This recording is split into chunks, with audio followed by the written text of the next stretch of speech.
Oi, pessoal. Eu estou muito feliz de começar mais um podcast, e dessa vez um podcast que particularmente para mim é muito especial, porque hoje a gente vai falar de marketing B2B estratégico. Pois é, a gente fala de tecnologia e por que não falar de marketing, que cada vez mais é um aliado de tecnologia e uma importante área para a geração de negócios e sucessos de uma empresa. E hoje eu estou aqui para falar de como o marketing ele pode gerar resultados de negócios e pode transformar os ambientes das empresas. E para me acompanhar nessa conversa extremamente divertida, eu tenho ao meu lado ela, que é uma referência de marketing B2B, por que não dizer isso, mas que me contou que ela é carioca, mas eu acho que não é mais, porque ela está há 8 anos em São Paulo, adora ler ficção e também me contou que curiosidade é uma característica dela e foi essa característica que impulsionou a escolha da profissão de marketing. Ao meu lado eu tenho ela, que é gerente de marketing B2B da Huawei, uma gigante chinesa importante de tecnologia. Raquel, estou muito feliz de ter você aqui. Dê um oi para os nossos ouvintes. Obrigada, assim, para mim é um prazer estar aqui com vocês. A gente fortalecer muito o marketing B2B, né, trazer mais esclarecimentos sobre essa área, e eu espero que a gente traga muitas informações boas, muitas experiências, muitos insights. Então, para mim, como disse, é um grande prazer estar aqui. Que legal. Raquel, antes da gente começar, eu queria entender um pouco de você. Qual que é a tua formação? Que trajetórias que você navegou até chegar hoje nessa importante cadeira que você tá, que é liderar o marketing B2B dessa gigante chinesa? Simone, desde nova eu sempre soube que eu queria seguir essa carreira, eu nunca tive dúvida, né. Eu acho que as minhas características, pessoais me levaram a essa cadeira, né, de querer sempre, explorar muito, o potencial do que eu poderia oferecer para as pessoas, né. Então eu me formei, obviamente, né, em marketing, publicidade e propaganda lá no Rio de Janeiro, e eu não quis parar por aí. Eu logo depois eu engatei numa especialização também lá no Rio de Janeiro, mas eu quis explorar um pouco mais o mundo, então eu decidi sair do Brasil e fui estudar um pouco fora também. Uhum. E nesse meio tempo não só vivi, né, desenvolvi a parte de explorar o universo, de explorar o mundo e conhecer novas culturas, mas também quis entender como que, os outros países faziam marketing, né. O Brasil, ele de fato, ele entrou muito nessa esfera do marketing um pouco mais tardio, a gente sempre foi muito influenciado pelos americanos, né, então a gente sempre teve um pouco da visibilidade do marketing, mas sobre a ótica de um outro país, e não como o próprio Brasil poderia fazer o seu próprio marketing. E a gente é um país muito criativo, né. Então, não à toa que a gente ganhou agora o prêmio, né, de país mais criativo no mundo, no principal prêmio em Cannes, né. Então, assim, eu quis explorar sempre esse universo, e quando eu decidi vir para São Paulo, a convite de uma outra empresa na qual eu trabalhei, eu acho que isso foi mais ou menos em 2017, eu já comecei a entender que poderia haver muito um marketing direcionado para dados. E aí eu fui fazer uma especialização em data science, data analytics, numa Uhum. universidade aqui em São Paulo, que tinha um pouco mais um olhar mais para tecnologia, mas eles tinham uma cadeirinha ali de marketing e data science, então eu acabei fazendo. E aí desde então não parei mais, fui ficando aqui em São Paulo, e aí fui, né, crescendo em outras empresas, né, passei por Uhum. outros setores, né, como farma, como indústria mesmo, e a parte odontológica, farmodonto, e aí eu vim para tecnologia agora, que é um universo muito legal. Muito bom. Raquel, a gente sabe que o marketing B2B, e o setor de tecnologia tem as suas particularidades, né. Na sua opinião, o que torna esse mercado diferente, especialmente quando a gente fala de tecnologia? Então, Simone, o mercado B2B, né, ele se diferencia muito pela questão dele ter um processo muito longo, né? E ele tem como muito particularidade, dentro desse ciclo longo de vendas, né, ele passa por etapas multidepartamentais, né. Então ele é um processo que ele realmente, em cada etapa que a empresa está participando, seja através do marketing ou seja através do setor de vendas, né, você precisa ter um CRM muito estruturado. Você precisa desenhar cada etapa de uma forma muito consistente, porque esse processo é um processo baseado muito na confiança. Porque, são processos que têm os seus riscos, né. E em função disso também, todos os profissionais que estão participando desses processos precisam ter uma capacidade técnica diferenciada, porque elas são também decisões complexas que se tomam dentro desse processo, Uhum, né. Então você tem a decisão complexa por parte do cliente que precisa, né, entender que aquela solução ou produto realmente vai ajudá-lo a resolver a sua dor, assim como, nós, do lado como fabricantes, fornecedores, enfim, a gente precisa mostrar a nossa expertise, né, e o que que a gente realmente e como que a gente vai ajudar esse cliente a resolver a dor dele. Então eu diria que essa particularidade de ser um processo baseado em decisões complexas, em uma relação de confiança muito estruturada, o valor do produto, o valor ele não está só no produto, mas ele também está nessa experiência, né. Então essas particularidades, como essas decisões muito desenhadas e muito complexas, essa relação de mútua confiança, né, essa experiência bem desenhada em cada etapa que você passa no processo de vendas, né, e a comunicação clara e integração que você precisa ter dentro desse processo. Então, eu acho que são particularidades que tornam o processo do B2B muito diferente. Então, de fato, quando você monta uma estratégia, seja de marketing ou de vendas, você tem que ter cada etapa desenhada, com muita, eficiência. Diferente de outros, né, que você tem respostas rápidas, né, no B2B você não tem. uhum. Então, realmente, essa particularidade dessa longitude, dessa confiabilidade, dessa complexidade, ela torna o B2B diferente mesmo. Na minha experiência, né, um dos maiores desafios que eu percebo, então eu tô há 8 anos, um pouquinho mais, dentro do segmento B2B, e uma das coisas que eu reparei, Raquel, é que o maior desafio dessa posição de marketing em empresas de B2B, principalmente tecnologia, é mostrar que essa área, ela é uma área estratégica e importante para o negócio, né, não só uma área tática. No Da tua visão, quais são os principais desafios que você já enfrentou, pensando em como construir uma estratégia eficiente e duradoura para o marketing B2B? Eu acho que você traduzir soluções complexas, né, você colocar isso em um conteúdo de uma forma clara e convincente. Eu acho que o maior desafio que eu tenho hoje, como que eu pego essas soluções, né, tecnológicas complexas, de projetos, né, e como que eu traduzo isso, sobre a linguagem do cliente numa ótica da dor dele, né, Uhum, e não numa ótica da empresa mesmo, sabe. Então, assim, hoje quando eu pontuo a minha estratégia, eu penso muito em, como que eu entendo a dor desse cliente e como que eu pego essa dor e traduzo numa comunicação que ele vai entender que eu sou o melhor fornecedor para resolver o problema dele, né. Então eu começo hoje com uma grande que a gente tem essa grande dificuldade, né, de hoje no universo de plataformas que a gente tem, né, trazer cada comunicação dentro de uma plataforma diferente, em linguagem diferente, né. Então hoje, olhando como marketing, né, eu pontuaria um fator como esse. O segundo fator que eu pontuaria, essa integração entre marketing, pré-vendas e vendas, né. É um desafio que toda empresa, em qualquer segmento enfrenta, é você unificar e integrar esses departamentos e andarem em conjunto, porque hum. muitas vezes sempre tem essa fight, né, que marketing não gera lead qualificado, e aí vendas não sabe vender. Então, assim, essa integração ela é muito importante e ela tem que estar muito alinhada para realmente todas as estratégias desenhadas pela empresa, elas seguirem de forma coerente e gerarem resultado. É claro que também você acompanhar as grandes tendências, as inovações, porque a tecnologia muda a todo momento. Então, a todo momento a gente tem uma atualização das nossas soluções, atualização das soluções do mercado, uma evolução de tudo que está sendo feito hoje de tecnologia. Então, realmente, você está a todo momento acompanhando essas inovações, você tem que realmente estar muito antenado e colocar isso para o cliente de forma muito rápida, porque, em contrapartida, eu também tenho os meus concorrentes, né? Então, os concorrentes aí, o mercado brasileiro é um mercado de muito potencial, né? É um mercado que, assim, falta ainda muita coisa. Então, as empresas estão percebendo isso cada vez mais, e cada vez mais a gente entende que existe muitas oportunidades de você entregar boas soluções para os clientes. Então, você a todo momento entender em que passo que também o seu concorrente está andando, né, para você não ficar atrás, né.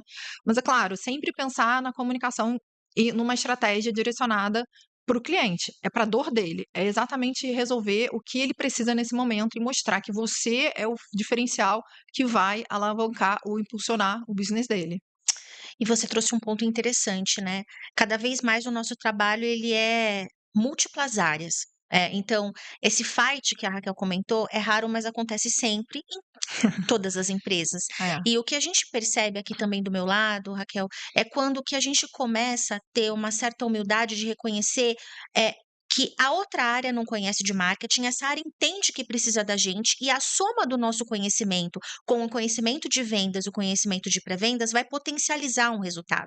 Porque quando a gente começa a fazer com que o vendas faça marketing, marketing faça vendas, marketing faça pré-vendas, a gente acaba tendo aí uma sobrecarga e a gente não aproveita o potencial de cada área em pensar num resultado mais eficiente e sustentável. Então é muito bom ouvir da Raquel, ouvintes, que esse desafio também acontece em outras empresas, com certeza é o teu ambiente, fique tranquilo, porque você está vendo que a gente está aqui falando que é algo que acontece sempre, onde cada área, se fizer a sua parte, usar a sua expertise e se somar à expertise de outras áreas, a gente cada vez mais vai tornar o negócio cada vez mais rentável, com mais clientes e fidelizar mais também os clientes, que eu acho que é o grande desafio aí de todas as empresas.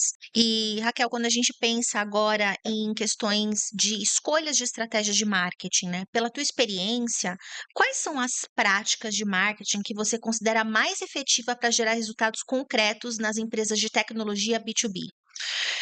Eu acho que, assim, eu sempre sigo a lógica dos 3 fatores, né, que foi uma coisa que eu aprendi bastante na empresa onde eu trabalho hoje e, enfim, e outras também que me ensinaram, que é você precisa educar a sua audiência sobre o seu produto e a sua solução. Eles precisam saber sobre o que você vende, sobre o que você faz e como que você vai ajudá-lo a atingir o resultado, tá. Outro, é importante demais criar autoridade. Então, assim, uma vez que você está fazendo esse trabalho de educar, você também, ao mesmo tempo, você está criando autoridade. Eu vou falar uma frase que certamente vai se repetir em várias perguntas aqui, que é: "Pessoas compram de pessoas". Então, Perfeito. você tem essa autoridade através dessas pessoas, e aí seja um colaborador seu falando sobre o produto, seja um parceiro seu, enfim, um cliente, né. E aí isso entra muito nos exemplos práticos que eu vou dar, né. E o último, percepção de valor, né, no seu produto, na sua solução, isso é muito importante. O seu cliente precisa perceber o valor agregado do que você está entregando para ele. Então essas práticas elas se ocorrem muito, por exemplo, em cases de sucesso, né, onde você traz ali o depoimento de um cliente seu que traz muito essa, validação de autoridade, né. Eu acho que outras práticas também é quando você trabalha com educação, é você literalmente, entregar conteúdo técnico, e seja através de artigos, seja Uhum. através de um e-book, de um white paper, o que a sua empresa é capaz de entregar, né. Demonstrações, você demonstrar a sua solução e seu produto no ambiente do cliente, isso é muito importante, isso traz muita confiabilidade, muita credibilidade. Eu acho que uma outra tática, né, que você pode usar também, digamos, é você ter esses eventos próprios, né, que aí você constrói, né, esse networking entre eles, você tem a oportunidade de mostrar também ao vivo, né, o que você pode entregar de solução, e você tem ali o face to face, né, com o seu cliente, né, para cada Uhum. vez ouvir mais dele, né, as dores, enfim, ouvir mais dele, o que que ele também está buscando como pessoa também, como profissional, e como que você pode ajudá-lo também como profissional, né. Então eu traria sempre, essas principais frentes, para você ter essas boas práticas aí, eu acho que isso entrega bastante resultado, sabe. Cliente gosta de ouvir cliente, né? E cada Sim. vez mais as provas sociais que a gente vai gerando, por isso que é muito importante as áreas de vendas, as áreas de pré-vendas, sempre incentivarem, né, os clientes a trazer o seu testemunho sobre como foi um processo, como está sendo o uso daquela solução, porque cada vez mais isso é importante para outros clientes que podem considerar esse depoimento na jornada de compra. Então, é muito legal isso que a Raquel está trazendo, né? A importância da gente cada vez mais mostrar conteúdo técnico, fazer o cliente conversar, contar a experiência dele, porque afinal de contas, pessoal, todos nós compramos boas histórias. E de pessoas para pessoas, a gente realmente olha a história como um fator importante aí na consideração de uma solução e de uma tecnologia. E aí, Raquel, a gente falou muito sobre consideração, né? Sobre a questão de autoridade, e a gente chega num fator importante que é a marca. né. Cada vez mais a gente está vendo um movimento de empresas B2B se preocuparem com branding.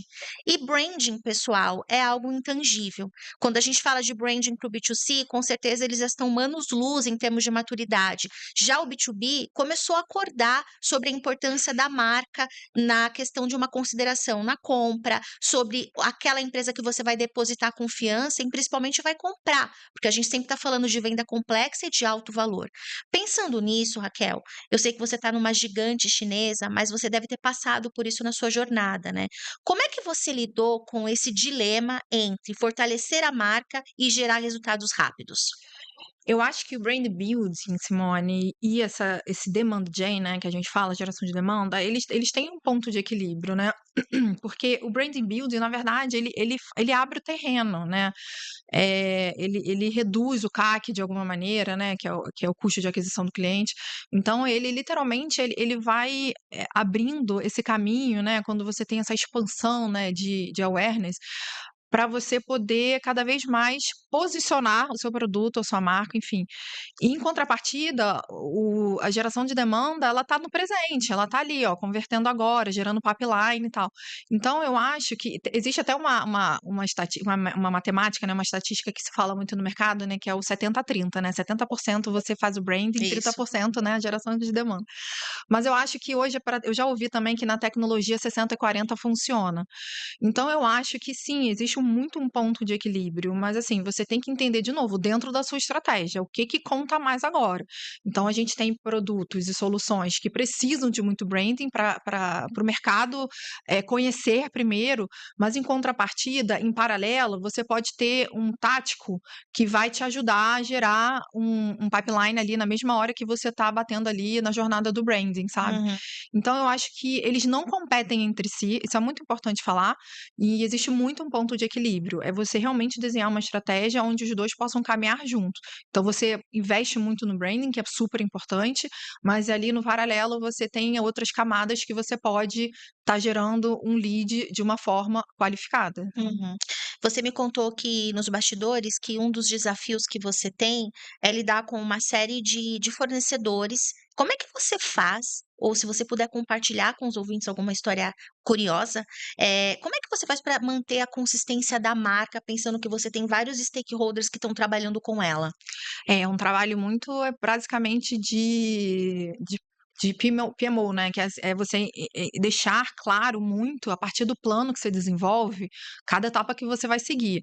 E você tem que realmente ficar em cima, para não deixar cada, etapa desse processo de estratégia falhar.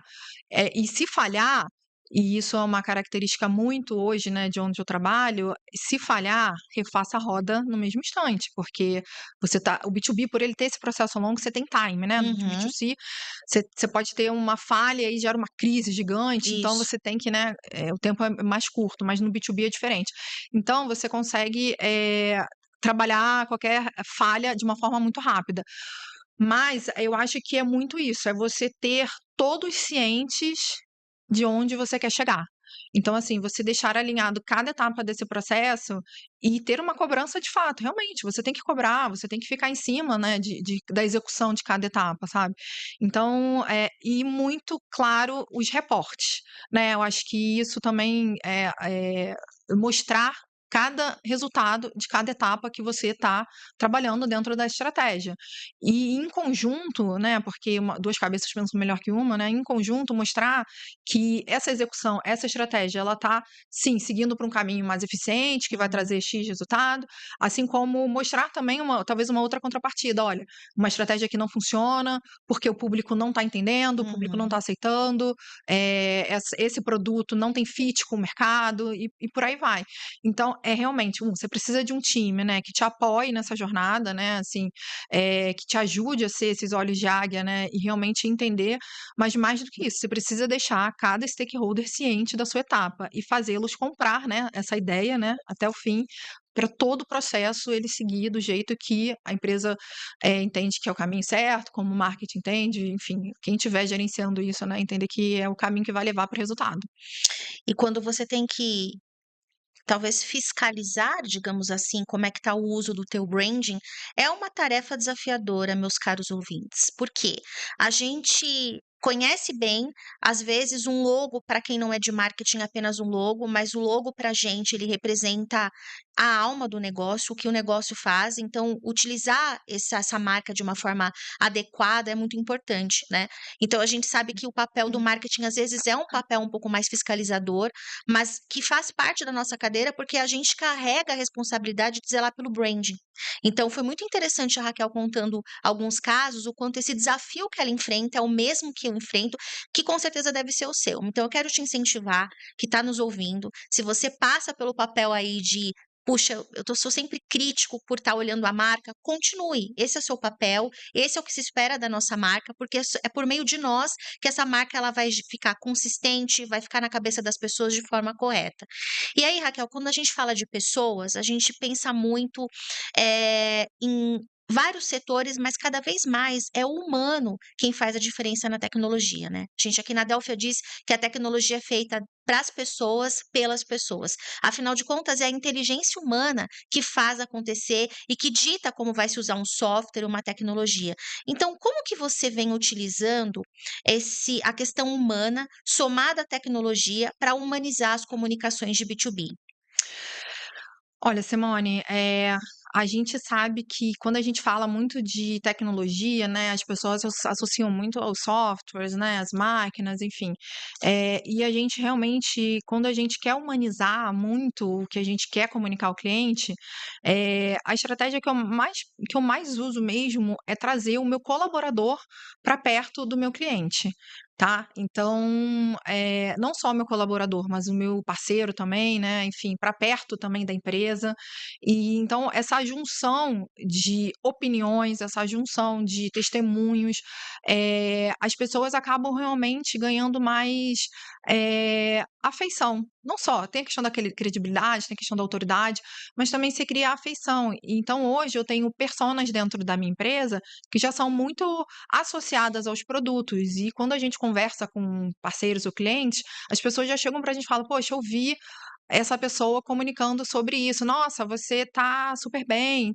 Então, assim, você vê que você vai criando uma relação com essa pessoa, enfim, através do seu employee, né? Então, hoje eu tento realmente humanizar, mostrando, claro, sempre, de novo, repetindo, que é muito importante, você tem que focar na dor do seu cliente. Então, eu trago situações onde eu entendo a dor dele, mas como que eu humanizo também essa dor dele? Para mostrar que eu tenho um time extremamente qualificado, um suporte de vendas extremamente eficiente para atender ele. Então, eu trago essas pessoas para a minha comunicação para mostrar, de novo, que por trás de toda uma solução tecnológica, a gente tem um time árduo trabalhando 24/7 em determinadas situações, se for preciso, para realmente para a gente solucionar tudo que a gente precisa solucionar do cliente, sabe?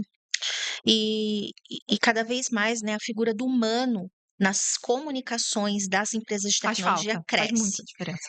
E a gente antigamente, quando a gente jogava tecnologia no Google, aparecia aqueles gráficos, aqueles infográficos. Hoje a gente já vê marcas se apossando do fator mais importante que é as pessoas nas suas comunicações. E isso diz muito sobre o desafio que as empresas de tecnologias têm de humanizar as suas empresas ou os seus negócios. E aí, Raquel, a gente está falando tudo isso e a gente chega numa questão importante, né? A gente precisa medir tudo que o marketing faz. E a gente sabe que algumas coisas são desafiadoras, outras ainda a gente talvez não consiga medir. Por exemplo, marca é um ativo importante, mas como medir se a marca ela está convertendo o negócio ou não? Então, pensando um pouco nisso, né? O que são os KPIs de sucesso que você hoje utiliza para medir o sucesso das estratégias de marketing B2B em tecnologia? Simone, você fala muito bem sobre essa questão da marca, né? Quando a gente até falou lá atrás, assim, o logo, ele é o asset mais importante que uma marca tem, né? E todos os fatores que envolvem essa marca, né? Ela tem um peso muito grande. Hoje, quando eu faço um trabalho de branding, eu tenho alguns KPIs, a gente até divide, né? Por categoria. Então, você tem o KPI ali de eficiência, que é muito o lifetime value do cliente, né? CAC, que é um muito usado, né, marketing digital, né, o Uhum, custo de aquisição do cliente, você já olha assim: "Poxa, eu estou investindo muito dinheiro para trazer esse cliente", ou não, pelo orgânico meu cliente está vindo, que é o melhor cenário, né. exato. Enfim, então a gente tem outros KPIs também que a gente mede muito, que é a parte do brand sharing, né, que é onde eu tenho o share of voice, né, e o brand search volume, né, que como eu meço ali também a parte do KPI de branding. A gente tem obviamente o ROI, né, que tudo que a gente faz, Uhum, né, esse retorno de investimento, né, tá dando certo ou não. Olhando aí muito a fundo, né, para o marketing, a gente tem muito o MQL, o SQL. Então assim, eu sempre costumo dividir por categoria os meus KPIs junto com os meus fornecedores, principalmente as minhas agências que me suportam, né, para a gente entender se cada tático que a gente fez trouxe um resultado que compensou todo o investimento, né. E se talvez não tenha compensado todo o investimento, refaz, reanalisa onde que você errou, sabe. Ou então aonde que, não ficou claro essa comunicação, essa estratégia, enfim. Então quando você também eu acho que você tem hoje em dia você tem muitos KPIs, né, você mede custo por lead, enfim. uhum. Mas, mais do que tudo, assim, sempre de novo, eu sempre repito muito isso, que é uma coisa que muito norteia a gente, onde a gente tá, onde eu tô hoje, né, que é literalmente, eh, ouça a voz do cliente. O cliente ele se manifesta, ele engaja, né, o cliente muitas vezes ele te dá a resposta nos canais. Então tenha essa voz do consumidor ali muito clara para você, porque isso vai te dar muitas ideias e muitos caminhos. Mas olhando realmente falando de KPIs, eu olho bastante esses, né, eu sempre divido ali por categorias para eu ajudar a minha agência a entender, né, os meus objetivos, e eu conseguir também traduzir a eficiência de cada estratégia para os meus stakeholders, né. Muito bem. E eu queria aproveitar, Raquel, também a sua experiência de marketing, para a gente falar um pouco sobre iniciativas estratégicas que você destacaria como referência, que podem inspirar outras organizações de marketing B2B. Porque uma coisa que eu estava discutindo com a Raquel aqui nos bastidores, ouvintes, é que eu particularmente vejo o quanto a gente tem uma escassez de conteúdo de marketing B2B prático. Então, eu fiz um MBA recentemente e mesmo ali os próprios professores entendem que a gente tem falta de cases sobre B2B, que é onde realmente a gente acaba entendendo como é que a teoria se materializa, né. Então, eu vou falar um pouquinho mais para frente o que que a gente vai promover em relação a essa dor, mas aqui a gente tem pessoas ouvindo a gente de vários estágios no marketing B2B, muita gente, muitos profissionais em empresas grandes, outras aquelas que querem migrar para o B2B e outras que dão de repente entraram numa empresa agora e estão construindo a área do zero.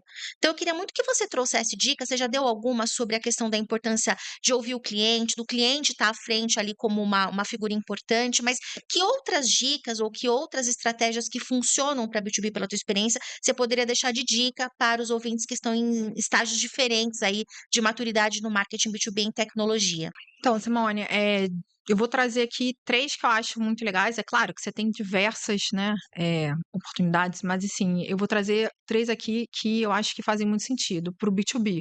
Uma, estratégia ABM, né, o Account Based Marketing, quando você faz uma campanha hipersegmentada, com conteúdo extremamente personalizado, ela é muito assertiva, né.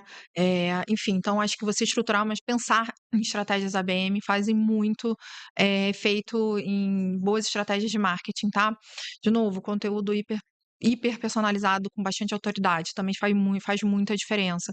Eu traria uma aqui que eu tenho praticado bastante, são as experiências, né, experiência no produto, junto ao seu cliente. Então, por exemplo, você tem um laboratório, você pode levar o seu cliente para fazer esse tour no laboratório, né, até mesmo os POCs, né, que a gente costuma fazer e tal, que eu já Uhum. mencionei, mas, se você tem algum ambiente que você possa o seu levar o seu cliente para ter uma experiência, uma imersão muito próxima das soluções tecnológicas, eu acho que isso tem sido um investimento que eu vejo muitas empresas em tecnologia fazer ao redor do mundo, sabe. Então, eu acho que eu destacaria essas 3 frentes aí, monte a sua estratégia ABM, né, construa esse conteúdo, muito personalizado, né, que é super importante, porque o cliente vai ver que você está falando com ele. E 3, essas experiências diferenciadas também contam muito. Então, se você tiver a oportunidade de levar o seu cliente para um evento global, leve, eu sei que depende muito de verba e tal, mas ou então esses laboratórios tecnológicos que que você tem dentro da sua empresa, um showroom que você tenha dentro da sua Uhum. empresa. Então, traga o cliente para esse ambiente, para ele realmente sentir mais confiança em você como parceiro, enfim, ou fornecedor, do que seja. Legal. E eu queria complementar essas dicas da Raquel com uma quarta dica que é consistência. É muito importante que quando a gente começa uma área de marketing ou uma estratégia, a gente comece com estratégias que deveriam ser consistentes.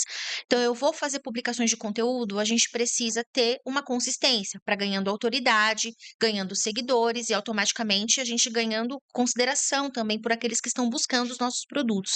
Então, tudo que você for pensar, ouvintes, pense em ser consistente, porque é a consistência que vai te trazer resultados orgânicos, que são aqueles que a gente aqui gosta bastante, né, Raquel? Raquel, por estarmos num segmento de tecnologia, a gente sabe que tudo aqui evolui muito rápido. O que antes era considerado, hoje não é mais. Surgiu uma nova tecnologia, novas possibilidades. E aí, o marketing, o que que você pode dizer sobre o futuro do marketing B2B em tecnologia? O que que você, pela tua experiência, visualiza? Simone, eu acho que o assunto mais falado hoje em dia que é inteligência artificial, né? Eu acho que a inteligência artificial ela vai mudar bastante o marketing, né? Ela vai ajudar muito em áreas que às vezes o humano não conseguia administrar, também por talvez por uma alta demanda, enfim, que acontece muito no marketing, né? A gente tem muita demanda para ontem. Então, acho que eu te citaria aqui, eu acho que o principal divisor de águas agora no próximo ano será a inteligência artificial para o marketing, né? Então, a gente vê aí muito conteúdo sendo feito por inteligência Uhum, artificial, né? A gente vê muita imagem, vídeo sendo feita por inteligência artificial. É claro que o humano ele tem a parte da estratégia, ele consegue pensar de uma forma que às vezes a inteligência artificial não consegue entender, né? Enfim, para o lado do cliente. Mas eu acho que essa parte de analytics, ela vai evoluir muito, né, cada vez os dados, né, esse marketing mais preditivo, ele vai estar muito mais eficiente, qualificável, e inteligência artificial realmente, aonde a gente o que a gente vem vivendo, né, até onde, né, às vezes eu me pergunto: "Nossa, até onde que a gente vai chegar?", né, isso não tem limite, eu acho. Então, eu acho que o grande norte aí vai ser a inteligência artificial, que vai mudar muito a forma de se fazer marketing, né. uhum, Você vê aí grandes plataformas já criando ferramentas de inteligência artificial para substituir agências, enfim. O que eu acho que isso não vai acontecer, obviamente, de uma forma tão brusca, mas eu acho que algumas posições podem sim sofrer com isso. uhum. Então, mas eu acho que a inteligência artificial ela vem trazer muitas coisas, boas oportunidades para o marketing, né? Evoluir cada vez mais, e entregar talvez campanhas muito melhores do que a gente já vem fazendo até hoje, sabe? Muito bem. E você deixou muitas dicas, muitos caminhos práticos para os nossos ouvintes seguirem. Aqui eu também pude, aprender bastante com você. E Raquel, que última dica você poderia deixar aí para os nossos ouvintes, para eles conseguirem desenvolver um marketing estratégico B2B em tecnologia? Eu acho que a gente já falou bastante aqui, né, do principal, que é, conheça profundamente seu cliente, isso é muito importante, sabe? Conheça os decisores, os influenciadores também dos seus processos, sabe? Eh, de novo, construa esse conteúdo diferenciado, baseado em autoridade, credibilidade, confiança, que isso é muito importante em B2B. Meça o que realmente importa, sabe? Isso é muito importante. Às vezes os departamentos pedem pra gente, mede isso, mas, cara, meça o que realmente importa. O que realmente você precisa enxergar dentro da sua estratégia ou da sua campanha, sabe? E, por fim, eu acho que uma coisa que a gente vê muito forte aqui, né, que tem um pouco de sinergia ali com o cliente, que é esse senso de comunidade, sabe? Uhum, Quando você cria também esse nicho e esse núcleo de comunidade junto, né, aos seus seguidores, aos seus clientes, né, a comunidade que te segue, a comunidade que está dentro do seu nicho aí de empresa de mercado, enfim, eu acho que isso é um ponto muito bom também, que volta muito à questão, né, que você falou lá atrás da fidelização, enfim. Então, tem essas pequenas dicas, né, que eu trago e, por fim mesmo, não deixe de acompanhar as tendências. Assim como eu, seja uma pessoa curiosa em tudo que está saindo de tecnologia, de inovação, de comportamento do consumidor, de como outras empresas também fazem campanhas, que a gente aprende também com as outras empresas. Então, tenha esse ato de curiosidade em tudo dentro da sua carreira, porque eu acho que isso abre muitos leques para você ter boas ideias. Muito bem. Eu queria deixar também um ponto importante, né? Segundo um relatório do B2B Content and Marketing Insights para 2026, esse relatório ele aponta que a próxima geração de líderes B2B será formada por marcas que conseguem integrar e equilibrar a tecnologia com a humanidade. Então, cada vez mais, eu posso dizer, Raquel, que a gente não precisa esperar 2026 para dizer que a gente já está fazendo isso no agora, Com né? certeza. E o que eu gostaria de deixar para vocês como dica importante é tenham coragem, porque muitas vezes o mercado de tecnologia ele é majoritariamente masculino e muitas vezes a liderança ainda de marketing é formada por mulheres. E cada vez mais a gente está inserida nesse ambiente, então tenham coragem de se posicionar, de trazer o seu conhecimento para a mesa, de mostrar com dados e estratégia a importância de fazer aquilo, porque a sua voz vai fazer a diferença e vai com certeza transformar o ambiente, elevar a maturidade de marca e trazer mais negócios também para a empresa. E eu queria agradecer a Raquel por esse Imagina, bate-papo para mim foi um extremamente prazer. rico. Cada vez mais conversar com outros profissionais de marketing que vivem os mesmos dilemas que eu e outros profissionais estão ouvindo, faz a gente se tornar mais fortalecida. Sim, E eu fico muito feliz de estar conversando com uma mulher forte, líder em marketing, porque cada vez mais isso obrigada. pode inspirar outras pessoas, por mais mulheres nessa área, por mais mulheres na tecnologia num geral, não é Sim, com mesmo? certeza. E, por último, eu queria deixar um spoiler para os nossos ouvintes, porque pensando muito nessa questão que a gente falou de B2B e pensando até no comentário que falta bibliografia para essa área, a Delphi tem o prazer de mostrar, de anunciar para vocês que a gente vai patrocinar um livro chamado Jornada de Marketing B2B, um livro que eu fico muito feliz de fazer parte do time de curadores. Nós reunimos um seleto grupo de profissionais de marketing para trabalhar um conteúdo focado em cases, porque é disso que a gente sente falta, e esse livro ele vem para sanar essa dor de mercado. É um livro que vai ser lançado agora no final de novembro, logo eu trago mais novidades, mas espero fazer parte, né? Dizem que a gente antes de morrer tem que escrever um livro e plantar uma árvore. Eu acho que eu já preciso plantar uma árvore, fico muito feliz de fazer parte disso e espero que possa ser útil para aquelas pessoas que são de B2B, que desejam migrar para B2B ou que estão com o desafio de desenvolver uma área de marketing dentro dessa área. É isso, espero que vocês deixem seus comentários aqui no podcast para que a gente possa ouvir as suas expressões e continuar cada vez mais promovendo conteúdo de valor, mas a gente precisa realmente se despedir. Obrigada, Raquel. Estou muito feliz de você estar aqui, de cada vez mais poder eh, levar conteúdo de valor e democratizar um assunto que ele não é tão na crista da onda quanto o B2C. E eu estou muito feliz que a gente está fazendo isso. Espero que os ouvintes possam deixar os seus comentários aqui no podcast. Vai ser um prazer ler e continuar promovendo conteúdos de valor para vocês. Espero encontrar vocês na próxima edição. Até breve. Tchau, tchau. Tchau.